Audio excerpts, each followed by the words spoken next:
So what I want to talk about is capitalism on commodity frontiers in the terrain of Southeast Asia, so from a particular location. And are you seeing a picture of a map there? Yes, but Tania, could you open and we see the entire, like the yeah, unfortunately, if I open the whole thing, I seem to lose you, but I'll try. Okay, yeah, otherwise that okay, that's good. All right. So this yeah, now we do see the notes as well, so I guess you might be right that maybe the other version. Anyway, Southeast Asia, and I want to talk about really distinguishing between two different types of commodity frontiers, which I would argue are linked to two different definitions or understanding of capitalism, which have quite different modes of operation. And I also want to briefly discuss the relations between them. So the first type of commodity frontier is what I would call an indigenous commodity frontier, one in which capitalist relations, when established, may actually take quite a pure and surprisingly textbook form. And the second one is what I call a corporate occupied commodity frontier, in which the set of relations, which although they're often described as capitalist, actually depend on force, on subsidy, and on the protection of inefficiency to meet purposes such as revenue, rent, and prestige, which are only loosely aligned with profit. So just to briefly show you what this looks like, a smallholder-driven indigenous commodity frontier, which I tracked in the production of cocoa in Sulawesi. Here from this graph, you can see how Indonesia went from zero production of cocoa to becoming the third largest producer. So this was a commodity frontier when this commodity expanded drastically. It was smallholder driven on territory like this, mountainous territory, really the frontier by people like this, ordinary smallholders, farmers who got into this production and who made Indonesia the third largest producer globally, people like this producing under conditions like this with little cocoa trees next to their huts like this. These were, in fact, the drivers of this commodity frontier and a particular form of capitalism. I'll elaborate. The second kind of commodity frontier is this one, Indonesia's oil palm frontier. So the red areas are all of the areas which have already been given out to corporate land concessions, an enormous area, around a third of Indonesia's entire agricultural land is now under corporate land concession for this one crop, oil palm. It is, massive.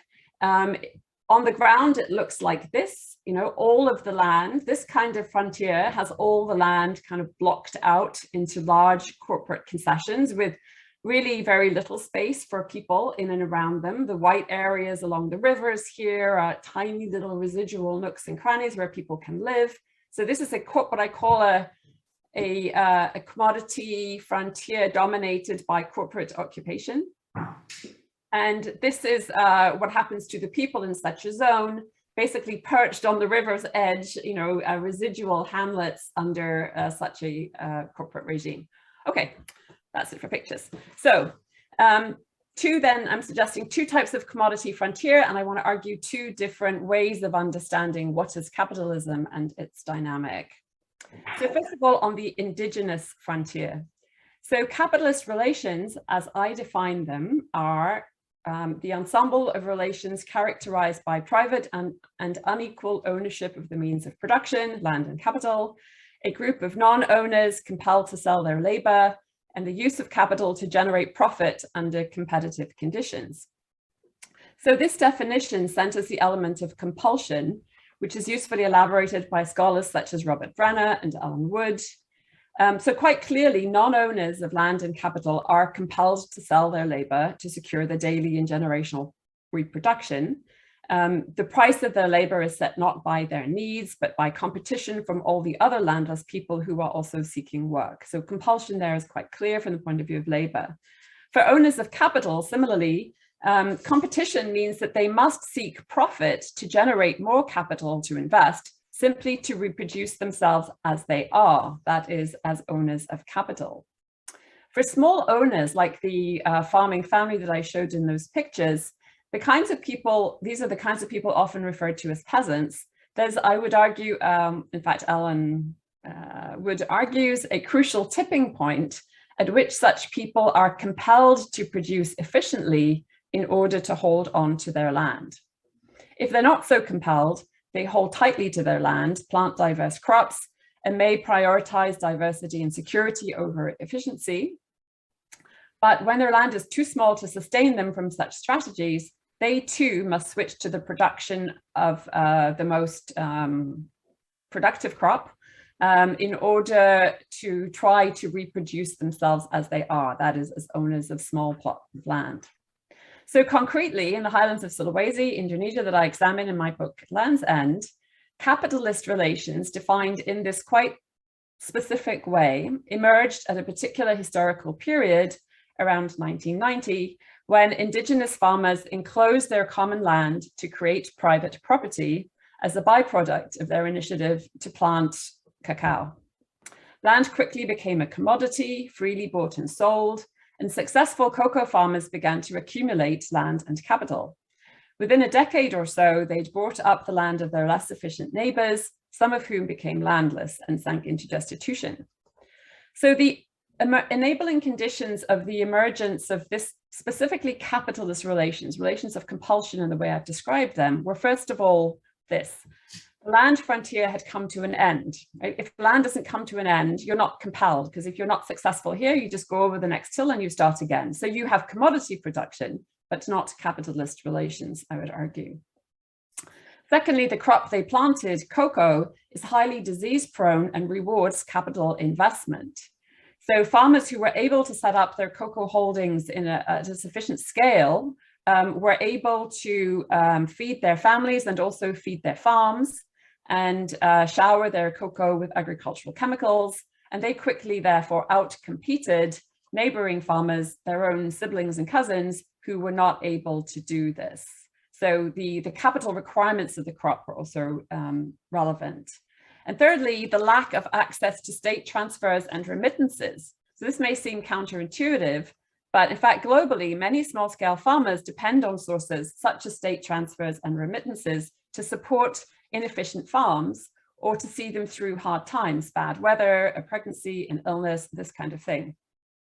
The highlanders that I describe in my study were on their own. They really had to sink or swim in the tide of market competition. It was full-on textbook competitive capitalism. How strange was this? As historians have shown, Southeast Asia, especially the highland and hinterland areas like that rugged area I showed in the picture, have been the sites of multiple crop booms, which began around 1700 when the first coffee seedlings arrived in Java. Local farmers enthusiastically took up the crop until their production was suppressed by the Netherlands East Indies Company that imposed a monopoly and paid such ridiculous prices that smallholding coffee farmers burned their coffee bushes in disgust. And there were subsequent smallholder-driven coffee booms from coffee, cocoa, clove, coconuts, and rubber, and most recently oil palm. So colonial officials were repeatedly amazed and appalled by indigenous enthusiasm for planting these global market crops. And they routinely suppressed their efforts for two reasons. First, a racialized assumption that natives should cultivate food and leave cash crops to Europeans. And secondly, they suppressed smallholder commodity frontiers out of a concern to protect European-owned plantations and corporations from native competition. So that's one type of commodity frontier and one type of set of capitalist relations. I would argue that in many cases, commodity frontiers are there, but capitalist relations are not. So one example of that, taking the work of Michael Dove, for example, on talking about Borneo, where smallholders adopted rubber alongside their rice, but the land was very extensive, and they had these in a happy blend of cash and food crops, but there wasn't this element of compulsion. It wasn't cumulative. You didn't see the emergence of larger holdings, landlessness, and so on. Okay, so that's one type of commodity frontier and one type of capitalism. The case that I studied was really, as I said, textbook 101 competitive capitalism. So the contrast for me then is the second type, corporate occupation of a commodity frontier, the type that I gave you visually through the example of the oil palm. So this type of commodity frontier is colonized or occupied by large-scale corporate plantations. Although they're labeled capitalist, their mode of production, I would argue, does not conform to the definition of capitalist relations that I provided above. Unlike small-scale commodity producers, plantation corporations usually do not pay market price for land or for labor, which they secure forcefully with state backing. They don't pay the market price for capital either, as they're subsidized by cheap credit, often underwritten by the land leases that they've been granted. They typically pay little or no taxes, and they may be supplied with government-constructed infrastructure and bailed out by government funds if they run into economic difficulties. These practices of corporate subsidy and support are centuries old and have been routine in the Americas, in Asia, and Africa since colonial times. In modern times, the stated rationale for all these subsidies and bailouts is that corporations are needed to provide jobs and bring development to remote areas. They also hinge on an expectation of productive efficiency, which is conjured by the plantation as an iconic site of modernity in what is assumed to be empty or underutilized frontier land. Indeed, the rationale for corporate presence in these areas hinges centrally on what Southeast Asian historian Syed Hussein Alatas calls the myth of the lazy native. This is a racialized portrayal of the people on the spot as incompetent farmers and often also as incompetent workers, hence the need to replace them by plantation corporations that import workers from elsewhere. But the question is, are plantations actually efficient? No doubt there's some variation, but there's also much room for doubt. Why the need for subsidies and bailouts? Why can't corporations pay the costs of their own production, including infrastructure provision, or pay their fair share of taxes? So research that I've conducted with an Indonesian colleague on oil palm plantations in Kalimantan shows that the massive oil palm plantations that we studied are actually fantastically inefficient. They are corrupt, leaky machines, and they produce less oil palm or less palm oil per hectare than the more efficient oil palm smallholders, and at a higher cost per unit because of the need to pay managers, accountants, overseers, and guards. The so-called inverse relation, in which smaller farms are more productive per hectare than large ones, applies with oil palm as it does with other plantation crops, especially where the level of mechanization is very low and labor is the principal input. A small-scale farmer working on his or her own land works harder and with less waste and less theft than a paid worker and does not require supervision. So this then begs the question, how is the massive corporate domination of a commodity frontier like the one I showed in that picture, why does this particular form proliferate? And I would argue that there are three main reasons. First of all, the narrative of their superior productive efficiency is stubborn, and no counter evidence showing their inefficiency is routinely collected. Secondly, the narrative of jobs and development is also stubborn, even when the counter evidence shows otherwise, that the jobs are few and unevenly distributed. Local populations in particular suffer more losses than gains. Just, picture those people like perched on the edge of a river with absolutely no land, surrounded by a sea of palms. The third reason is that the revenue streams that plantation corporations supply to politicians and officials in the form of license fees, security fees, rent, and other kinds of kickbacks make them into geese that lay golden eggs for people who are politically connected. The question remains, should we call these enterprises capitalist? At issue here is not a quibble over definitions, but I would argue a kind of a key point from the perspective of critique. Whatever you call them, these enterprises such as these, whether they're plantation corporations or other kinds of corporations, thrive on subsidies, monopolies, and political support. Calling them capitalist seems to credit them with growing the economy and providing jobs, and occludes their dependent nature. Yes, it is true, capital is being accumulated, but if you follow the money, much of it circulates along non-capitalist routes, profit is really only one of the ways to tap into the wealth of a commodity frontier, and it's not necessarily the most important one. So what I'm arguing then is that there's two kinds of capitalism on Southeast Asia's commodity frontiers, both historically and contemporarily. And these two are actually in competition with each other.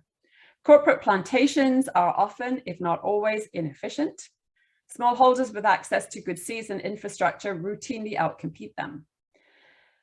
Nevertheless, the permission that governments give plantation corporations to occupy massive areas of land suppresses and in fact precludes smallholder-based alternatives. As I noted, smallholders in Southeast Asia and elsewhere have an excellent track record of producing commodities whenever market opportunities beckon. Yet their productivity and their eager engagement in commodity production is routinely overlooked or suppressed to confirm the narrative that the natives on the spot cannot produce efficiently, so corporate plantations have every right to displace them. So I would argue that there's a lot at stake in how one understands capitalism and how one understands the dynamic of a commodity frontier. And also, if one has to live with capitalism, which type would you go for, right? One which is dominated by smallholders who are eager and efficient producers, or one dominated by massive corporations that thrive on subsidies, are largely inefficient. But what they do very effectively is occupy massive areas of land, therefore squeezing out, the other kind, the smallholders who, given the opportunity to occupy these spaces, would actually do something more productive with them. So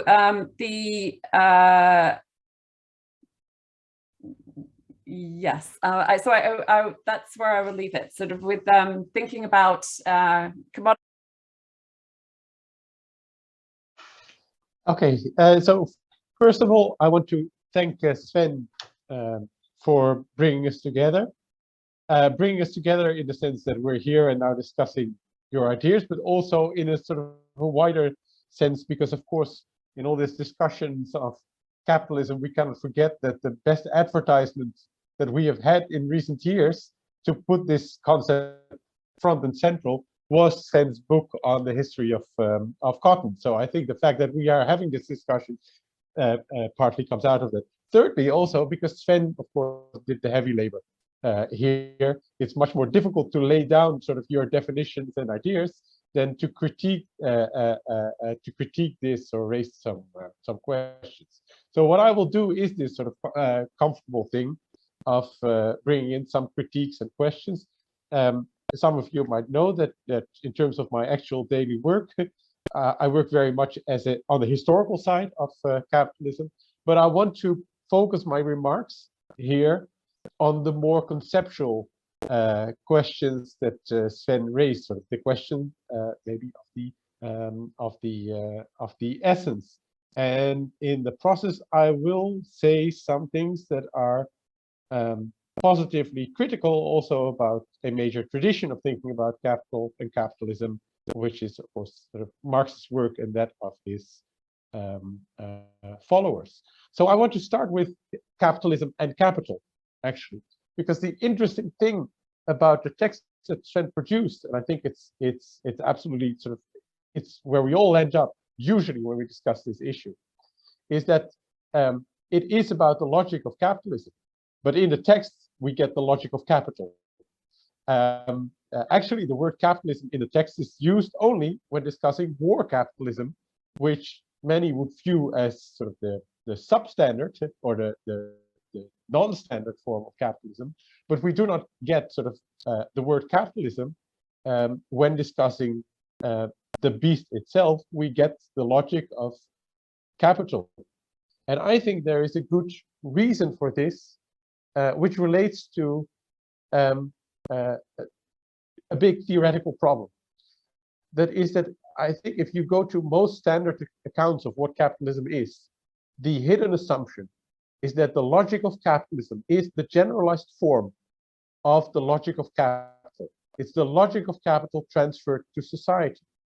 But what does this move mean? And is it the necessary move? I would argue against that. And I think that sort of, although it seems to be very orthodox and very Marxist, by the way, to say that sort of capitalism is a society that fully functions according to the logic of capital, I think actually Marx, who was very often much better than his followers, doesn't imply so. Apart from the fact that he doesn't use the word capitalism much in his work, there's a more significant reason for this. The famous opening words, of course, of Capital Volume 1 is, in societies where the capitalist mode of production dominates. The fact that it dominates implies that there is others, right, that do not fall under the logic, and imply that you cannot simply think this society in which the capitalist mode of production dominates as a mere extension of the logic of individual capital. Of course, the same is true for the build-up of his work. He acknowledges these sort of different logics in the fact that volume 1 might be about the logic of reproduction of the individual capital, but the end point of his work is a discussion of the rules of social reproduction of the total social capital, and a sustained argument why those rules for the reproduction of the total social capital are different from the logic of individual capital and not the same. Now, Marx there still is within the realm of economics, right? So if he discusses the total social reproduction, it's still an economic system. How does capital relate to other branches? And here I think the Sven proposes a felicitous formulation when he says capitalists infuse the logic of ceaseless accumulation into these ancient realms of human labor. And I think that's a fantastic formulation, very, very useful. The only thing I would add is that infusing, of course, is one historical mode of relating to these other realms, historic realms of human labor. There's infusing, there's colonizing, there's outsourcing, there's working around the existing realms of human labor. There's transposing not so much the economics of capitalism, but its modes of accountability, right, through accounting, calculating, etc. There's many means in which sort of logics of capital are then transposed to other domains of social life. And if we take this ensemble together, that is my first conceptual observation. The logic of that reproduction, the reproduction of capitalism, cannot be the logic of the reproduction of capital, although they must be related. Now, how are they related? Through what are they related? And here, Sven and I also very much agree that this relation is through the state. But historically, the state as the organized body of sort of political power has become in our minds completely attached to the notion of the nation state. And this has deeply, deeply influenced debates on capitalism, what it is and how it functions. And it has created a deep methodological nationalism in the way that we approach capitalism. It's very hard to think capitalism without prefix. US capitalism, Dutch capitalism, British capitalism, or any other variant of national capitalism. Of course, in terms of the arisal of concepts or the history of concepts, that's not surprising, because this very way of thinking about sort of economics, capital, its logics, sort of systemic way of thinking around the world arises at the very moment that the nation state becomes dominant here. But that can keep from our vision that in the actual history of capitalism, and here I strongly disagree with those who think that you can seek sort of the origins of capitalism within specific national trajectories. Let's say that we can have an transition to English capitalism counterposed to that sort of a Dutch model or a Spanish model or a colonial model for that matter. that in actual history, I would argue, the nation state and national economies are a late imposition on the history of capital. Capital dominates enormous swaths of human life already when the nation state becomes the fundamental organizing political body of the capitalist mode of production. And that leaves us also with a crucial point in understanding this historic relationship between a crucial further point in understanding this historical relationship and the role of the nation state. And that is that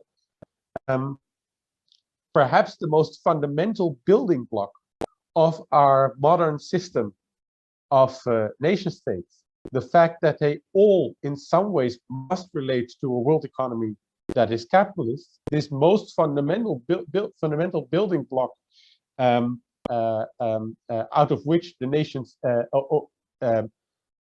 through which the nation states arrives gets its modern form, is actually deeply transnational. Capital is fundamentally, inherently, and must be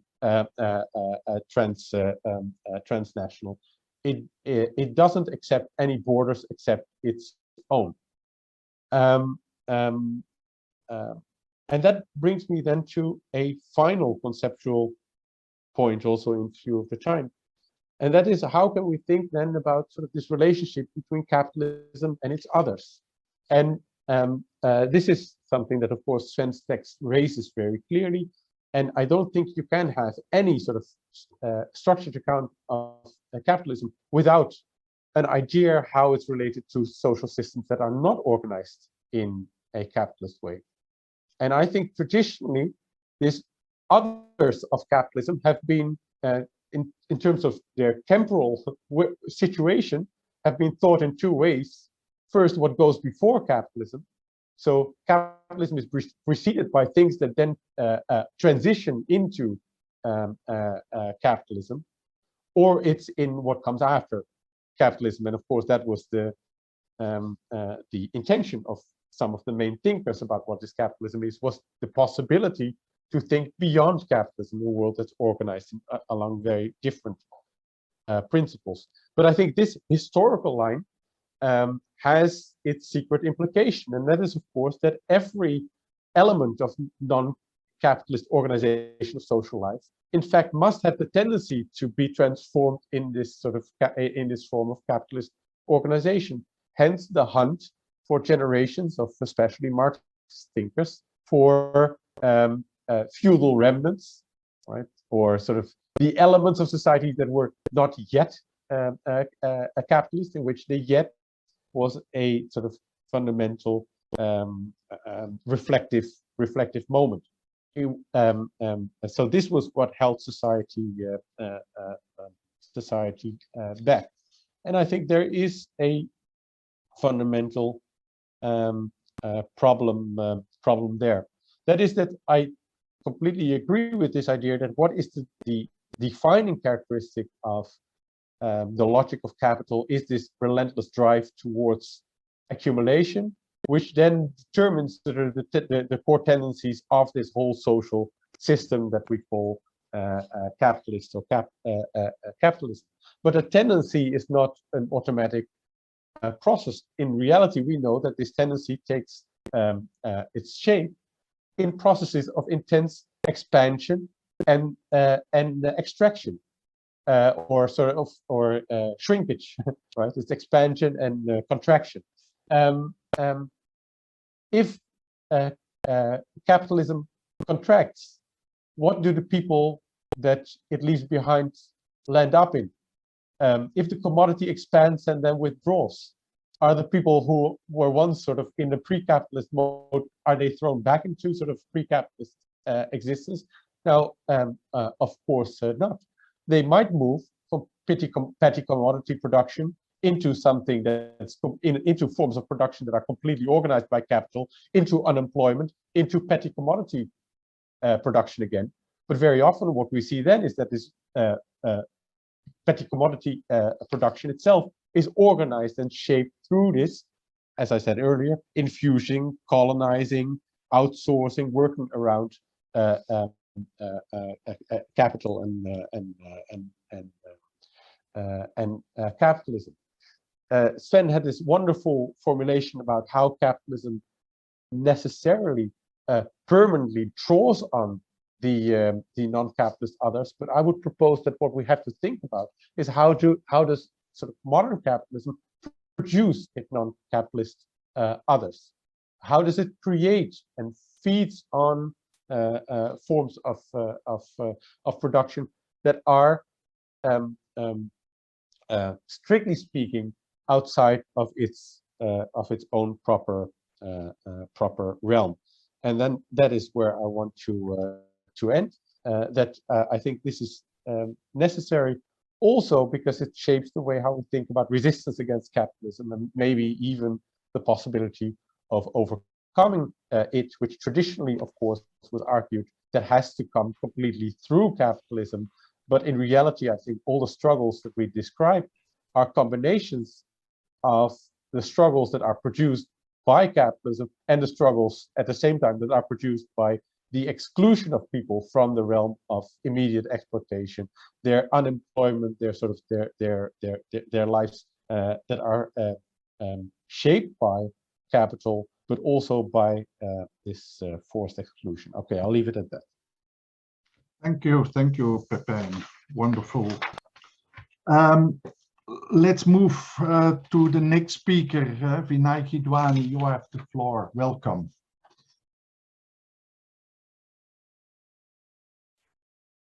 So I'm very grateful to all the organizers for inviting me to join this conversation, and especially to Sven Beckert for pre-circulating his overture.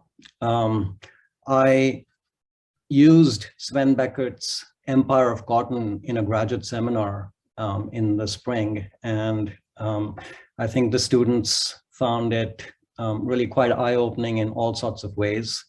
Not the least because I think the book does a remarkable job of exploding what I think J.R.S. Banerjee has called an unhealthy obsession with formalism, teleology, and residualism in Marxist orthodoxy in particular. And I think Empire of Cotton really shows us a way of understanding capitalism in its heterogeneity. So in the overture, Sven describes capitalism as a ceaseless process of accumulation. And the conventional Marxist definition has been, as we all know, capitalism as a mode of production that is distinctive because surplus product from labor is appropriated in the form of surplus value. And this requires, as Tania was pointing out, this requires that the severing of the population from all other means of production except their labor power. This is a standard understanding of capitalism that I think we perhaps all agree upon. There have, of course, been all sorts of variations on this standard definition that try to accommodate the spatio-temporal heterogeneity of capitalism, including its articulations with non-capitalist forms of production, as well as forms of value extraction that lie outside the production process. For example, the extraction through all manner of rent. This kind of acknowledgement, for instance, is evident in my colleague David Harvey's bracketing of capitalism as a system that facilitates the process of capital accumulation and circulation through multiple circuits, with capital understood as value in motion. Elsewhere, in The Enigma of Capital and Crises of Capitalism, David Harvey says, capital is not a thing, but a process, as Sven also pointed out, in which money is perpetually sent in search of more money. Capitalists, those who set this process in motion, take on many different personas. This, however, I think brings us to an issue that both Tania and Pepjin raised, which is what is the structural imperative that binds this system together into something that we name capitalism?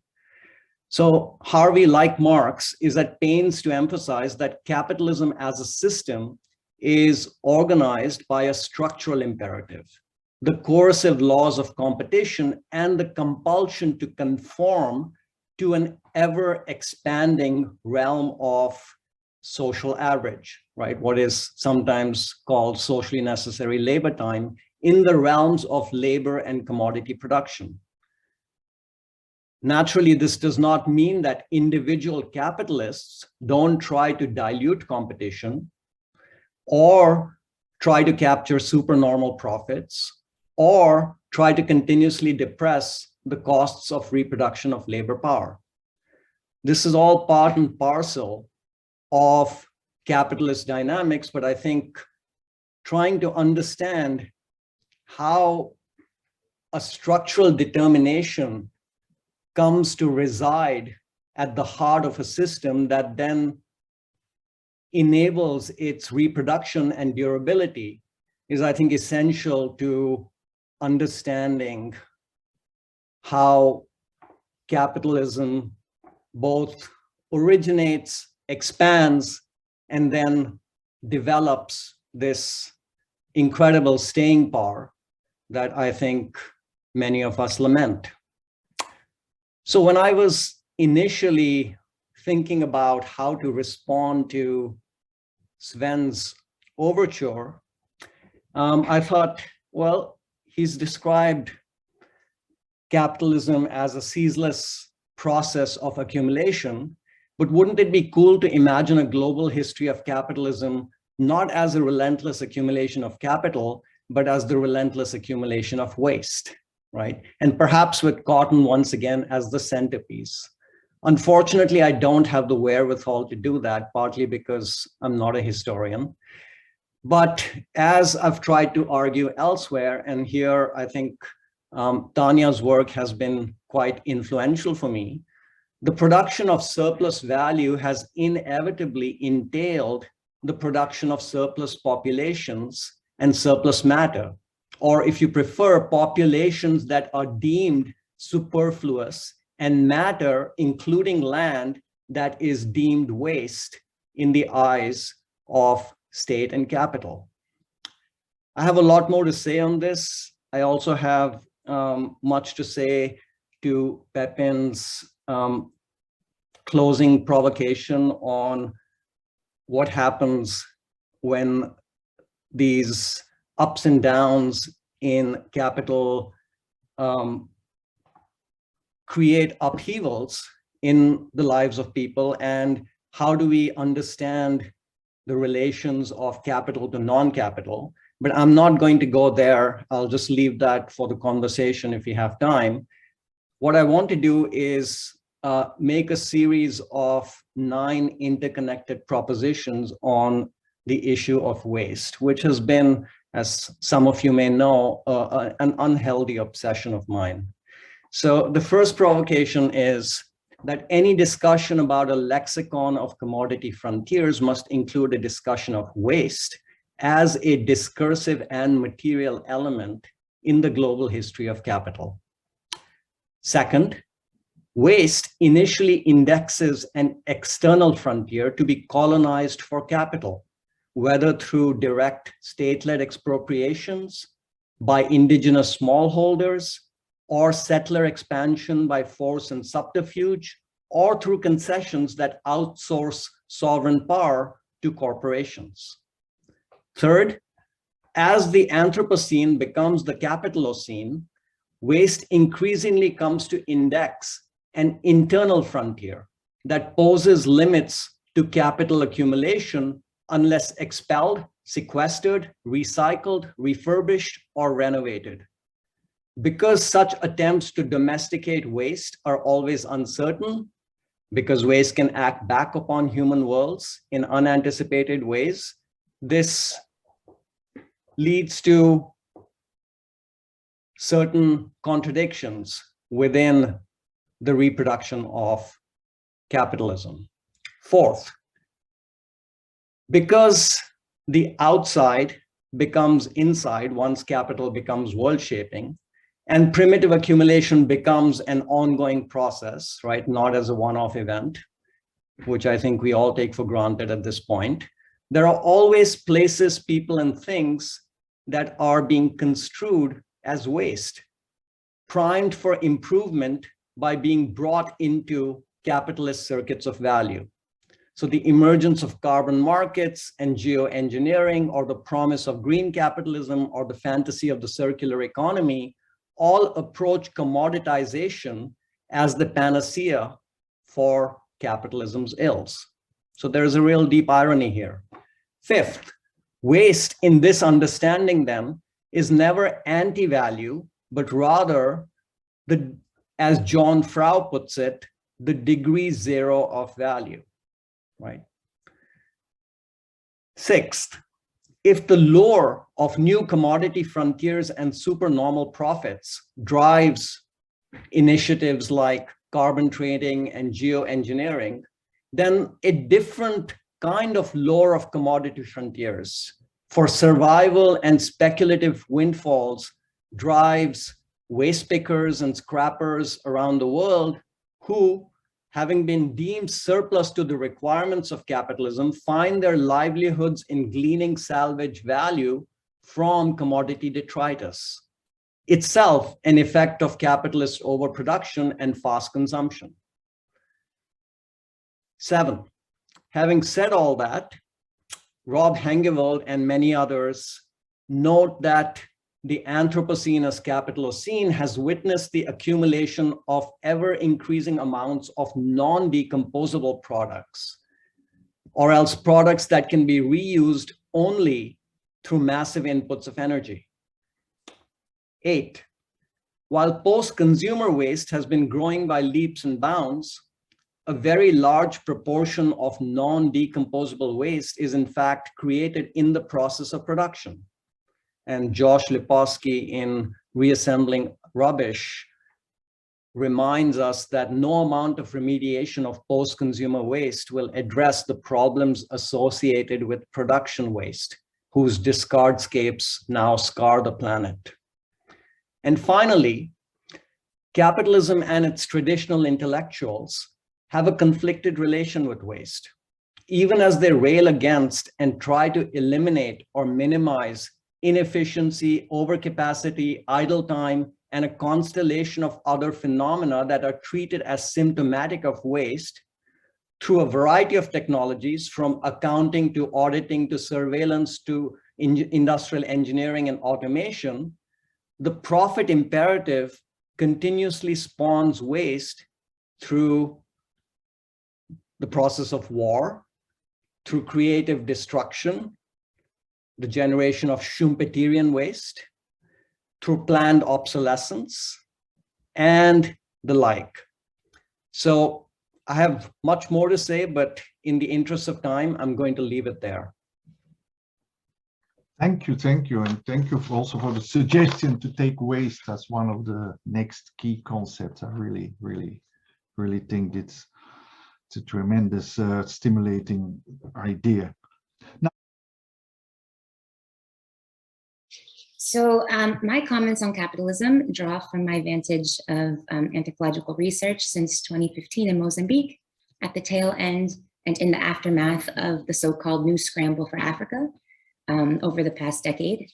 The story I tell in my ethnography, which is titled Kindred Frontiers, traces the hemispheric globalization of capitalism, particularly by emerging powers like Brazil and India in Africa, via neo-imperial linkages across the global south, and drawing legitimacy from residual bonds of both colonization and kinship toward making and controlling African commodity frontiers.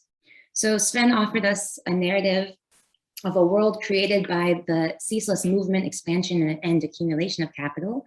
And in the company of Makens Woods and Frantz Fanon and many others prior and between, it centers how the logic of capital is inseparable from its historical development. The world they narrate is a world where growth is implicit, privatization and enclosure assumed, extraction seemingly unstoppable, racism and patriarchy woven to the core, And there is the perennial challenge, thus far many unsuccessful confrontations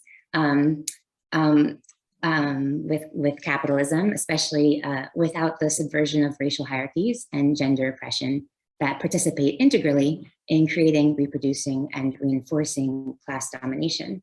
So my intervention today wants to extend this analysis to the African continent, and not just the place from where people and plants are stolen and affixed to the New World plantation complex, but also a place with a million stories to tell on the influx and return of agrarian and industrial capital today.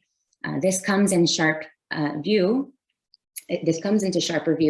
amid the recent waves of foreign land investments and transnational anti-land grabbing mobilization that I've been following in my research, which ushered countries like Mozambique to the forefront of critique of financial capitalism and plantation economy building via South-South export of models of development.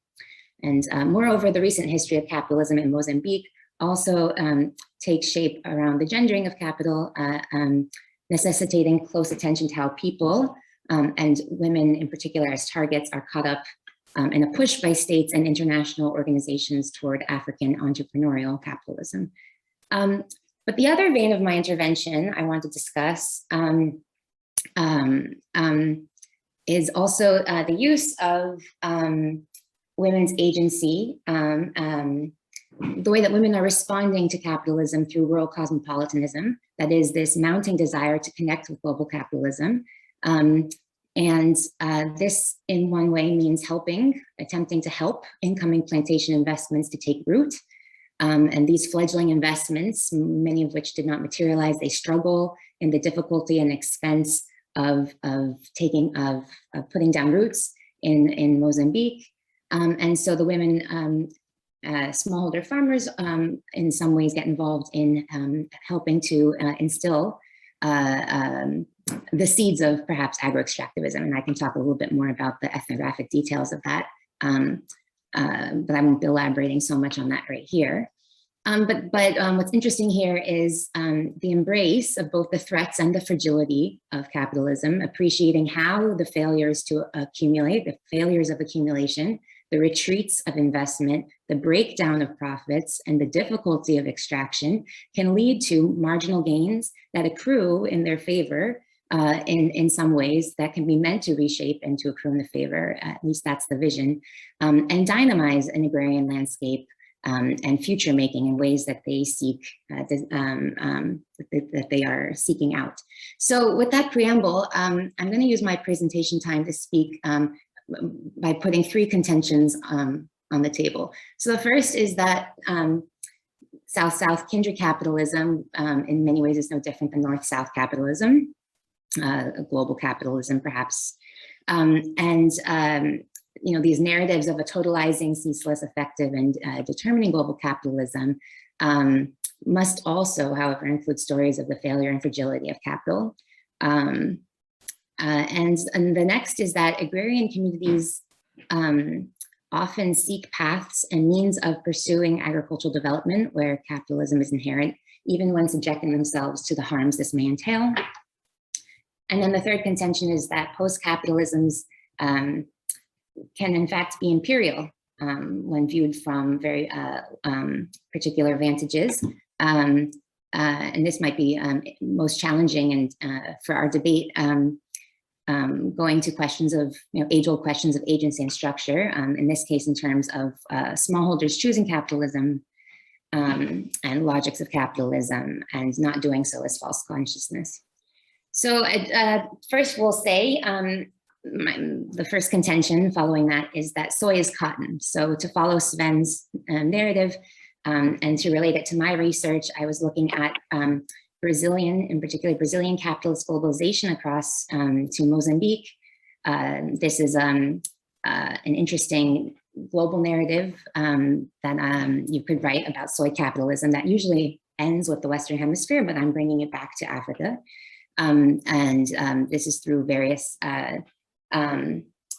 plantation investments that were going to be soy commodity plantations in Mozambique, and following the trajectories of those investments. So the critique there is that soy would be this Trojan horse of agro-extractivism in Mozambique. It's a fantasy of expanding the Brazilian frontier into Mozambique, and that you have these relative frontiers, kindred frontiers, forged in Lusophone capitalism, and perhaps the dream of Lusotropicalism, of the natural connecting of these kin within the former Portuguese Empire, creating that expansion of the commodity frontier of the Brazilian Cerrado into Mozambique. So, you know, in that case, soy is capitalism in terms of Alan Isaac Newton's famous "Cotton is the mother of poverty." The prediction is that soy would repeat the history of the Cerrado, the turn to monoculture, saturation of agrochemicals, etc., and dispossession of land in Mozambique.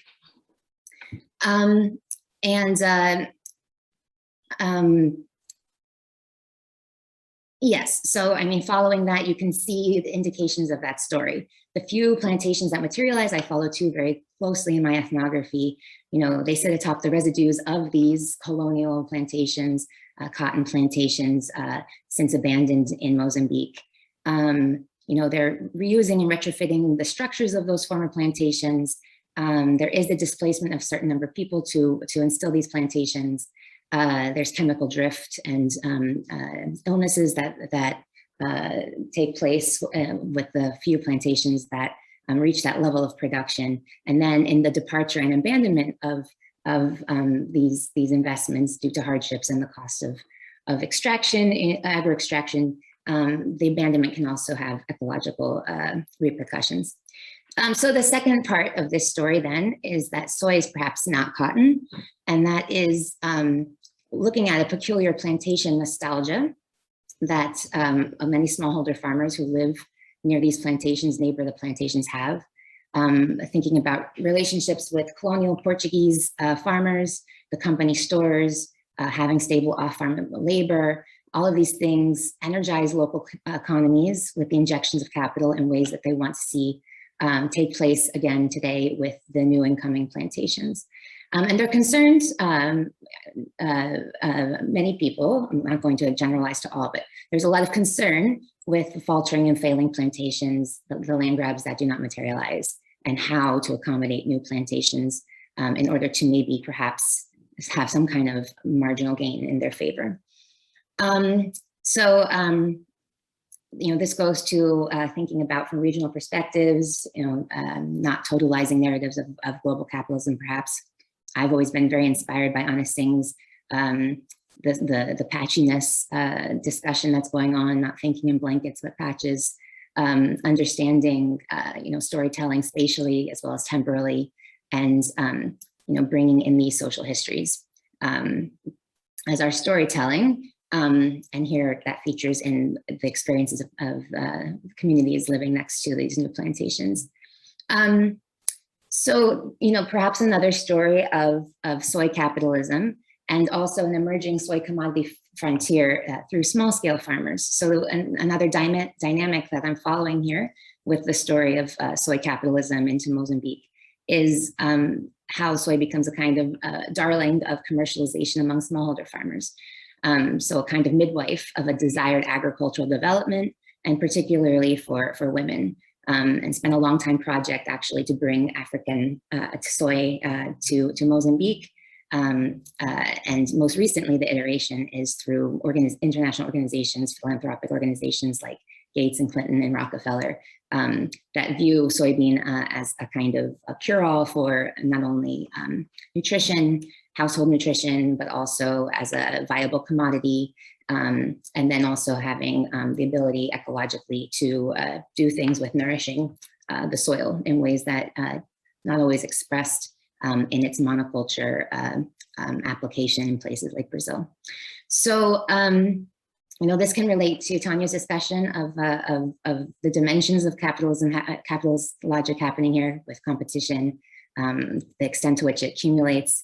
There are, from the push of these various development projects to bring soy as a commodity and forged this commodity frontier among the smallholder farmers, larger holdings of land, driving inequalities. There's capital investment in machinery and fertilizer, pesticides, transport, processing for the first time since a small strata of the smallholder farmers would have been involved in the mid 20th century under Portuguese colonization. So what I wanted to talk about here in terms of gender perspectives, if I have a bit of time, is that these commercialization programs around soybean for the smallholder farmers approach men and women differently. And for women, it's particularly around this entrepreneurialism and empowerment discourse. As decision makers of the household domain, they're supposed to be caretakers and do subsistence and maybe petty commodity farming. But yet there's women who are producing a 0.5 metric ton of soybeans and controlling more and more land, employing the labor of other women, often doing so hiding it from men in secret to retain control of the profits, setting up sharecropper arrangements. So a lot of interesting things happening there. These women are responding to a kind of pre-capitalist understanding as being actually more indigenous, a pre-colonial, understanding of womanhood that they understand to be perhaps more indigenous than this idea of traditional farming practices of subsistence. And that is, women rising to prominence as cumulative forces, as renowned traders, wielding power based on production of crops.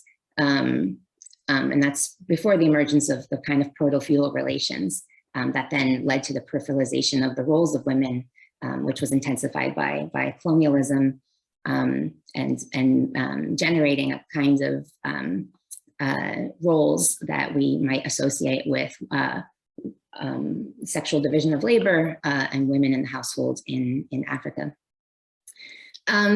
Just to characterize a bit more of this commodity frontier, that the women's vision here is to kind of adopt soy into their repertoires as a commodity, but as kind of a kin commodity that operates as good children would do, that goes out of the home, competes, brings back profit. So, I could talk a little bit more about characterizing the capitalist logics at play. The last thing I wanted to say here is, so what's in formation here, is a pushing against the current land law, a desire for the development of private property and enclosure, a kind of rejection of solidarity, embrace of competition, and this push against gender essentialism. So the last thing I just want to say is about post-capitalism. Trying to grapple with what to make of this desire from this cohort of women commercializing farmers and their position vis-a-vis post-capitalist struggle.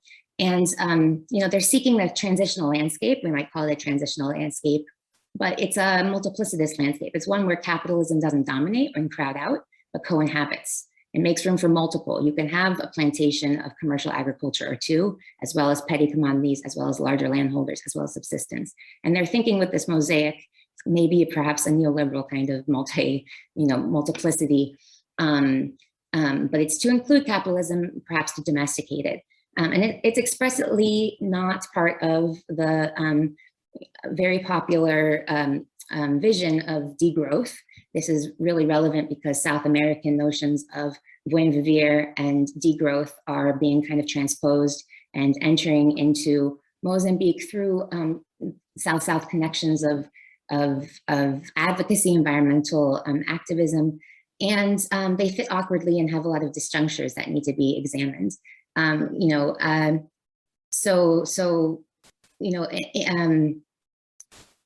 The caution here is that at the same time that these critical post-capitalisms are incredibly important narratives against a state that is promising well-being through the windfalls of extraction, energy extraction, and as well as this entrepreneurial capitalism.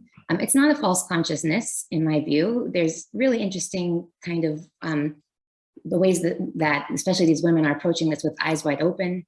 They use a term, actually a Brazilian term called jeito, which is a kind of capacity to play with the logics of capitalism, to do something with capitalist expansionism.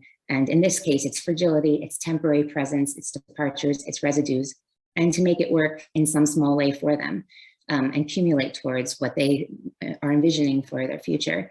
And this view in anti-capitalism, perhaps provocatively, might be thought of as an epistemic imperialism. And it's a contention that that is reflected in a lot of what these farmers have to say about what they envision, desire for their future.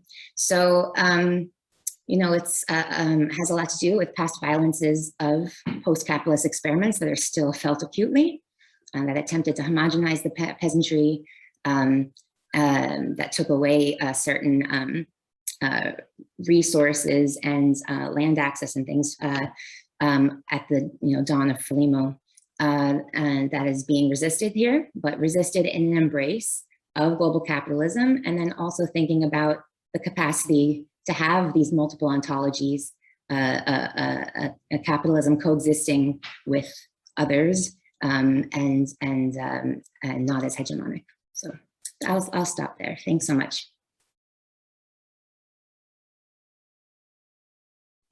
Thank you so much, Serena. Yeah, these were all really wonderful interventions and reflections, comments, and quite some questions that came up. We've been collecting several questions from the chat, and because we're running a little bit over time, we would like to give first, make sure that these questions are also taken into the conversation of today. So we'll go immediately to a couple of these questions, and I'll try to I'll take a couple of questions together. Most of them are directed quite specifically to speakers of the panel, and maybe if other reflections come up, you can kind of integrate them in your comments. But again, please try to keep your responses to these interesting questions short, so that we can address several questions, and that everybody has the time to intervene or to share their response. And I would like to, we had a first question by Koen, but he himself asked to take that question later on, because he had to leave already, and he also admitted that his question has been partially responded by Tania Li's intervention. So therefore, I'll start with the questions by Kenan and Ivan. So first question is one question both for Professor Beckert and Professor Brandon. Do you feel that it is important or possible to distinguish between a phase of merchant capitalism and other phases of industrial capitalism or capitalism? And what do you think of Jarius Banagi's work on this topic? So that's the first question, both for Professor Beckert and Professor Brandon. Then a question for Professor Li. Is the Marxian concept of subsumption, real or formal, helpful for understanding the commodity frontiers you described, or is another framework better? And I'll add just the question by Ivan as well, which is one question addressed to Professor Li and Professor Brandon. If the state is conceptualized as a market state, upholding inefficient spread of capital, would that make the state as such subservient to the logic of capital?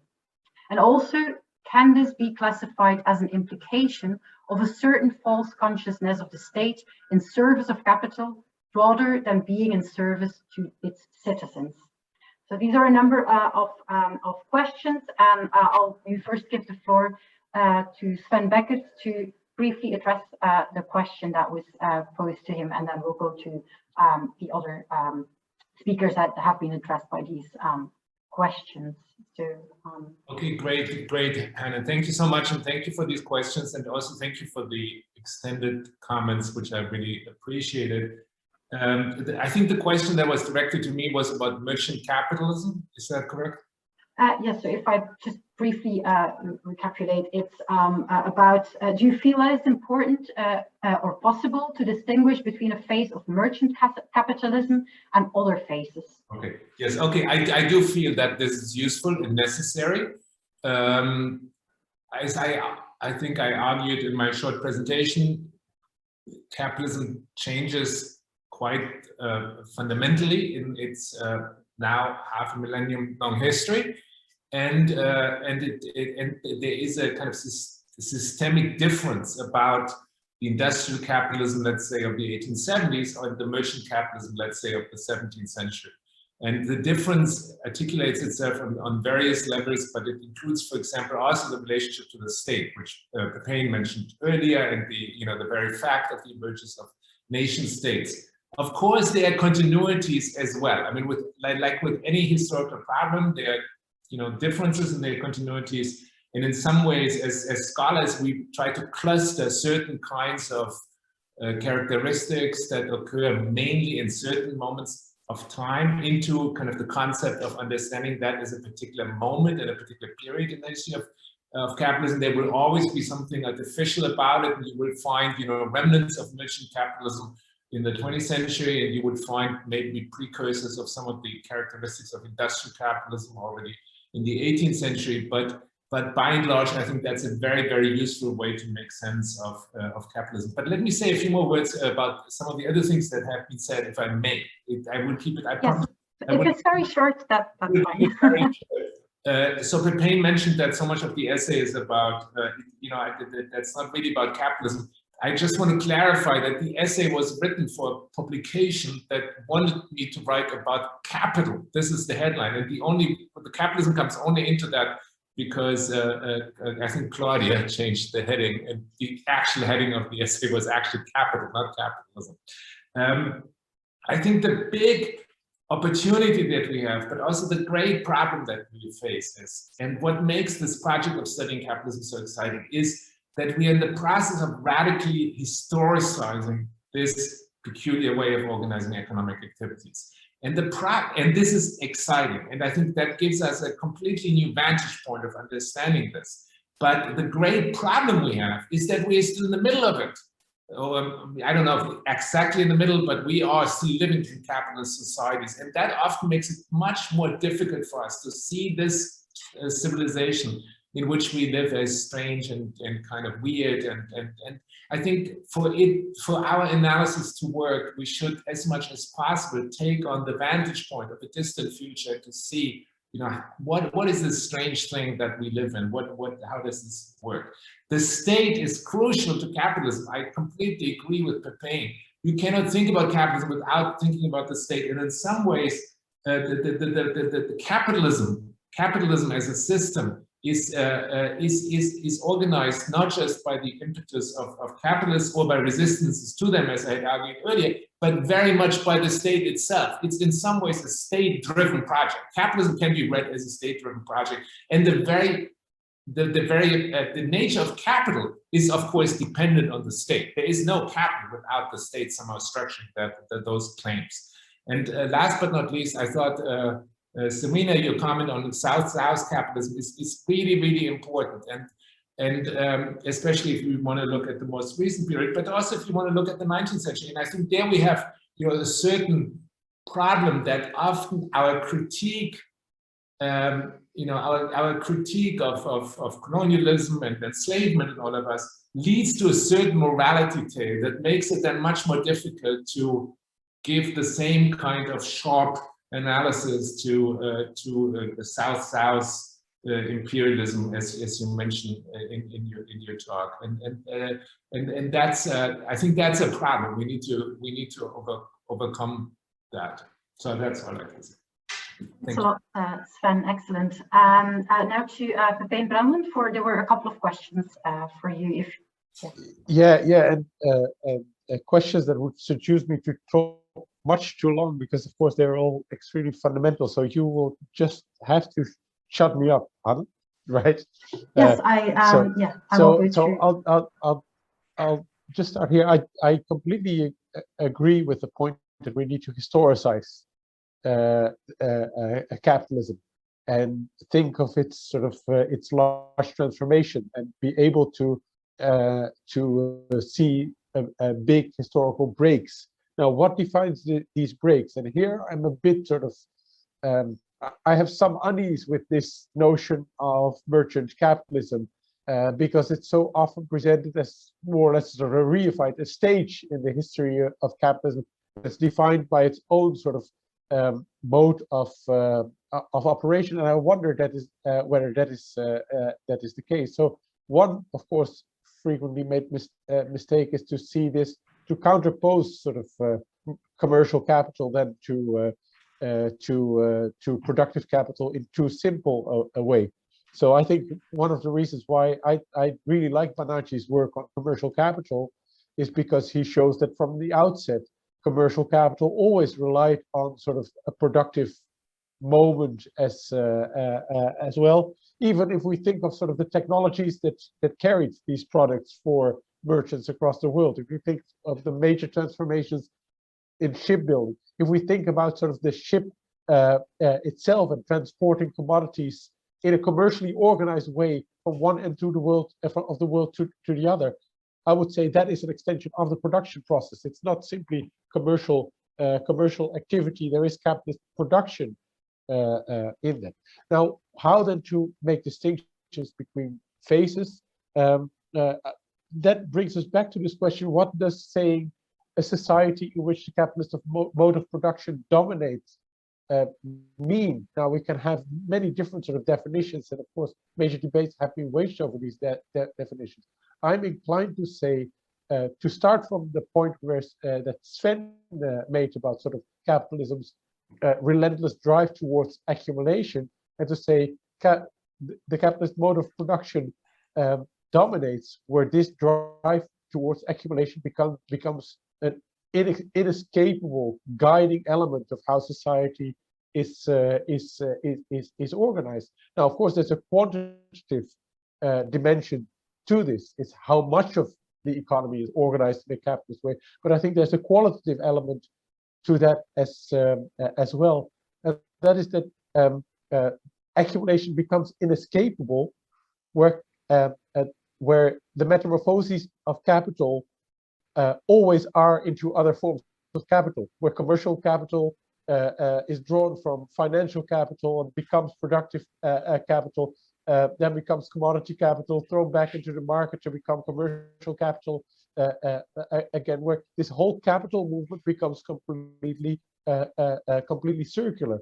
Now, that is certainly not the case in all historical settings in which capital emerges. There are many forms and variants where capital, sort of commercial capital, exists out of tribute. Right? It's commercial capitals, capitalists reap rents from plunder, land, etc. That is not organized in a capitalist way, and then reinvest it to become sort of major non-capitalist landowners. There is a possibility of a circulation that's from tribute into a capital, into non-capitalist forms of rent. So essential breaks, I would say, in this history are where that sort of where the attraction to retransfer capital into non-capital becomes far less than the attraction of transforming capital into capital. Now, that's for definitions. I'll leave it at that. Okay, thank you so much. We'll go then to Tania Li, who also received a couple of questions, and after that we'll have a second round of questions for all of the panel speakers. So Tania Li, please. Yes, there were two questions which were addressed to me. First, on this question of real and formal subsumption. That's Marx's language, and many people kind of have wrestled with how to make sense of that. What I have found most useful for really understanding the switch into capitalist relations defined by compulsion, I would put just concretely like this: like in the highland areas I described, these cocoa farmers, really since the old days, they've occasionally done wage labor for each other. Some money's always useful, neighbor needs an extra hand, you agree to work for them. So formally, you could say, they are engaged in wage labor, and the neighbor is appropriating some surplus value from that labor. But the worker is not compelled. If they don't feel like it, if they're too busy on their own farm, if they think the neighbor is, demanding too much, they don't show up, they don't go. So they are, you could say formally, in an extractive relation, they're working for someone else, but they're not subsumed. Where that switches is when the worker has no access to land themselves. They now must work for their neighbor in order to survive from day to day. And the neighbors, their ability to survive depends upon their neighbor's desire to accumulate, precisely. If their neighbor is not busy growing their farms, they won't be employing them, right? So you could say that's the way, it's like this element of compulsion, the capitalist that's compelled and the worker that's compelled seems to me the tricky switch. And I think that's what actually Marx is trying to get at with this distinction between real and formal subsumption that I, as an anthropologist, can best understand kind of concretely by imagining what this translates into a set of relations. On the question of the state, so I think that, for me, there is no such thing as the state. We're all followers of Philip Abrams long ago, notes on the difficulty of studying the state, right? This thing has to be disaggregated, the who and the what of the state. In the Indonesian context, I have been referring to the kind of ruling regime as a crony corporate cabal, which has to do with alliances between politicians and bureaucrats on the one hand, and corporate elements, owners of corporations, capitalists, on the other, and how they are linked in all kinds of unholy alliances, which I call cabals. So they're symbiotic one on the other. Government officials and politicians are continually preying on and extracting rent on corporations and cronies. At the same time as the latter, rely on politicians and bureaucrats for protection. So would you really say that's a set of capitalist relations? I think that would be a sort of a real simplification of the kinds of power and alliance which are at stake there. So I think the false consciousness would be ours if we kind of imagine, the state as a singular thing, which you could even characterize by something like a market state. I don't even know what that would look like. It's a complex formation with different elements, differently engaged with supporting or sometimes with suppressing capitalists, big and small. As I've shown in the Indonesian case, colonial and contemporary states have routinely been involved in suppressing capitalist development, especially by smallholders, in favor of corporate capitalism, from which it's much easier to extort. So, fractions of capital are also involved here. So I think we need a much more complex understanding of the relationship between state and capital, where to understand the different elements that are involved. Okay, I'll leave it there. Thank you so much, Tania. I would like to propose, because we have only a couple of minutes left, but we still have a couple of questions that we received and probably some responses that all of the members of the panels would like to give. So I will just go through the questions, so read them out, that there won't be the time to respond entirely to them, because there's a couple of quite larger questions, but at least to kind of maybe take them with us, think about them, and they might inspire other debates. And then maybe give the floor to all of the speakers for really, in like 2 sentences, just a very kind of wrap up, like a kind of closing message, you could say, to fill the last minutes that we have in this conversation of today. So let me just go through the questions that we received. We had a question by Matthias Smelter, which is with a question in generally addressed to the entire panel. How central should we make a socio-metabolic perspective of material and energy flows to the analysis of capitalism? Then we have a question by Matthias Derdo addressed to Sven Beckert and Pepjin Brandon about commercial capitals and empires created the capitalist world economy.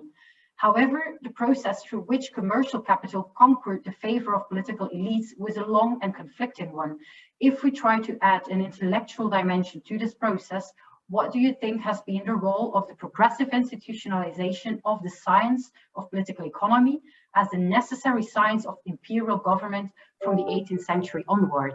In other words, to what extent did this intellectual process help to infuse the logic of government with the logic of capital? So we have some stake-related question again. And then we have another question for Pepjin Brandon by Lorenzo Ponioli.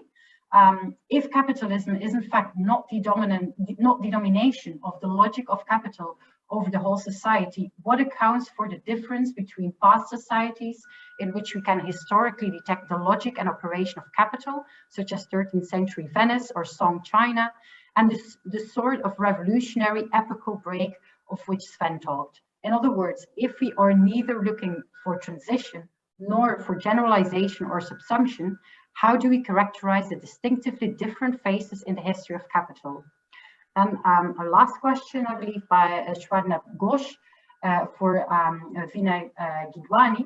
There seems to be an implicit understanding in this conversation that the geography of capitalism is both uneven and combined.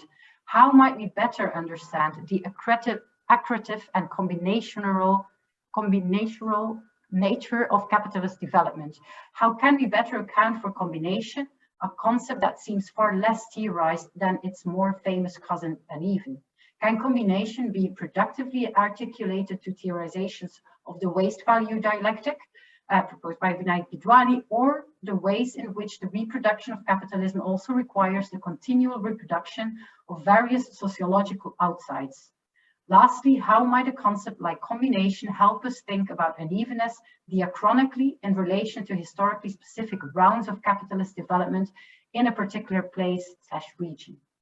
So we obviously don't have time to go to all these quite big questions, but still I would like to conclude the conversation, the key concept conversation of today, by just giving each of the members of our panel, of the speakers of today, literally 2 sentences to kind of give a take-home message to all of us.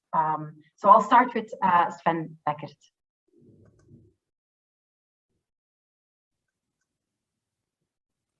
You will have to unmute, Sven. Sorry. Yes, I think intellectual work is and has been important in channeling the development of capitalism. I think in the contemporary moment, the most important intervention has been to basically endeavor to naturalize capitalism. And I see the project that most of us here engaged in is exactly to denaturalize capitalism, to historicize it. And I think that's a very exciting project. We are also looking at it from a way more global perspective than previous generations of scholars. Okay, I have 2 questions, so I'll have to. I'll be very happy with this last exercise, but thanks a lot. I'll now go through the panel of our speakers and commentators. I'll maybe switch the order and first listen to Serena Stein, who hasn't been able to respond to some of the questions yet. So Serena, your take-home message. Take-home message? Well, I think that looking into the intellectual work, beyond capitalism and resistance as these polarities, binaristic thinking that leave out complex subjectivities and practices that might not otherwise be taken into account, is really important to the histories that we're writing. I also think that attention to the post-capitalist experiments and their afterlives and how they continue to condition people's pursuits, whether that's facing toward capitalism or rejecting a kind of alternatives from elsewhere, or pursuing alternatives and connecting to those. I think it's an important node for analysis. Yeah. Thank you, Serena. Vinay, Gidwani, your take-home message. Okay. Thank you. Like some of the others here, I come from a background in agrarian studies and development studies, where I think many of the categories that we deal with have always been somewhat fuzzy, bleeding into each other. So I think this conversation in particular and Sven's overture was really helpful for breaking out of, I think, some of the encrusted understandings that inhibit a more kind of nuanced understanding of the origins and development of capital. And I think that also links up to Swarnabh's question, which I can respond separately, but Kalyan Sanyal's work, who I'm sure Swarnabh is familiar with, has asked us to think about capitalism as a complex whole, where capitalist relations of production are continuously producing forms of non-capitalist production. Thank you, that's great. Pepjin Brandon. So I think that sort of capitalism as a concept has been a fantastic starting point for research projects ever since sort of the popularization of this term at the end of the 19th and the beginning of the 20th century. So there's so much creativity in the research that has been done around this concept. But one of the limits to that has been this notion that we might not know how this process unfolded, but we know all the signposts, right? We know where and how it started. We know where it triumphed, and we have an inkling on how it will end. And we're now somehow historically in a much more open-ended period. But I also think that this creates an enormous room for sort of creativity in how we then use this concept for our actual sort of primary source-based, etc. research. Excellent, thank you. And Tania Li. Yeah, I mean, I guess what this conversation has made me think about is like the challenge really of working, you know, in an across scales, disciplines, historical epochs, and really the question of whether we need a kind of pinned down definition of capitalism in order to have an object, you know, a specific object that we're tracking, or whether a kind of looser sense that we roughly know a set of relations we're talking about is sufficient to sustain a conversation, right? I think I'm still kind of a bit unsure about that. I feel that without a specific domination, you know, the specific definition or concept, we could be talking about a really wide spectrum, where basically all of modern history, versus, you know, something a bit more focused. So I think it's an open question. This has been an interesting conversation. Thank you.